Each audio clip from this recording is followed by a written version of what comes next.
Now that Annika has introduced you to the more theoretical parts regarding gender equality, I will be presenting the practical aspects as well as naming current events in hopes of reaching a gender equal world. As to sub-goal 5, which regards ensuring the full participation of women in decision making on all levels of society, including political, economic, as well as public life, one needs to ask themselves first, what exactly does this goal mean? Politically, it is to raise the current very small amount of female politicians in the world. Economically, to ensure equal wages and equal chances in the workspace between men and women, breaking the glass ceiling. And publicly, it's very simple. It simply means to respect women the same way men are respected in day-to-day life.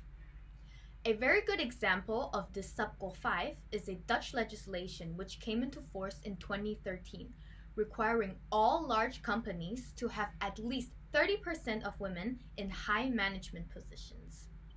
As to what you can do to help reach sub-goal 5, the first thing is very easy. It's to simply talk about it. You can do so at home and raise awareness of how a gender equal world could look like. Include your family members and help them understand this too. It is no secret that the corporate world is male dominated.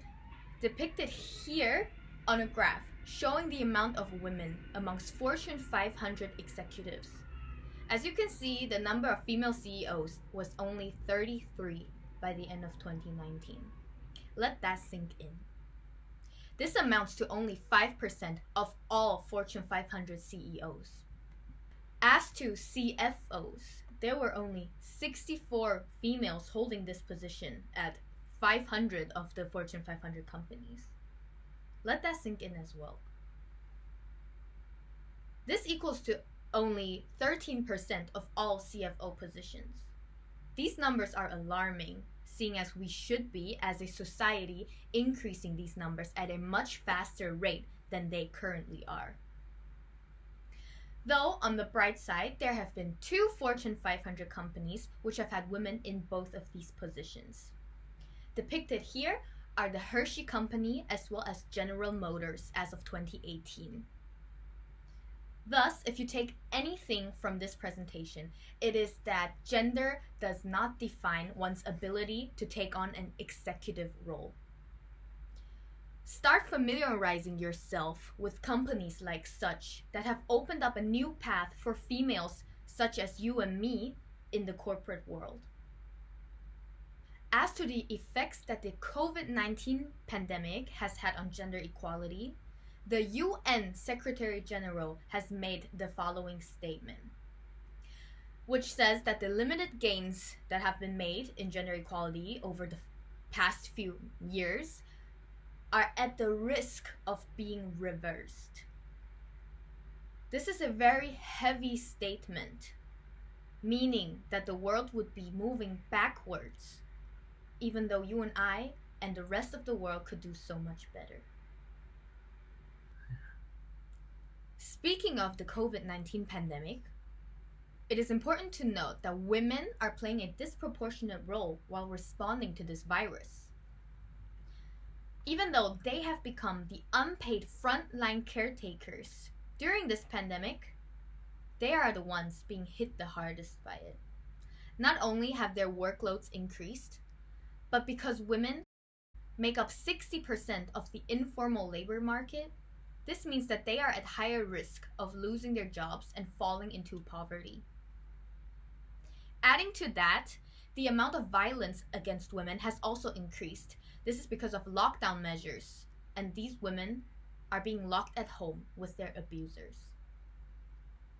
So what you can do after today is to include the female perspective when responding to this virus, especially when you are coming up with long-term solutions. Include the female perspective in order to ensure that these plans, these long-term ideas, are gender equal. On a more positive note, here is an online article regarding a current event on gender equality. It depicts that Taiwan, which is the country I come from, ranks number 9 in the whole world on gender equality. But how is this measured? This is measured through a tool called the GII, the Gender Inequality Index. This is a tool introduced in 2010 by the United Nations in order to calculate the gender disparity within a country.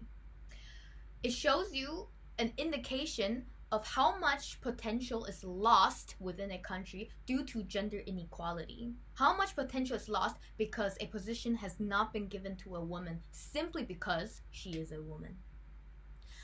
And according to this GII, Taiwan is the top scorer, meaning they score number 1 in Asia for women's political participation and pay gap, indicating that Taiwan has the lowest pay gap difference between men and women.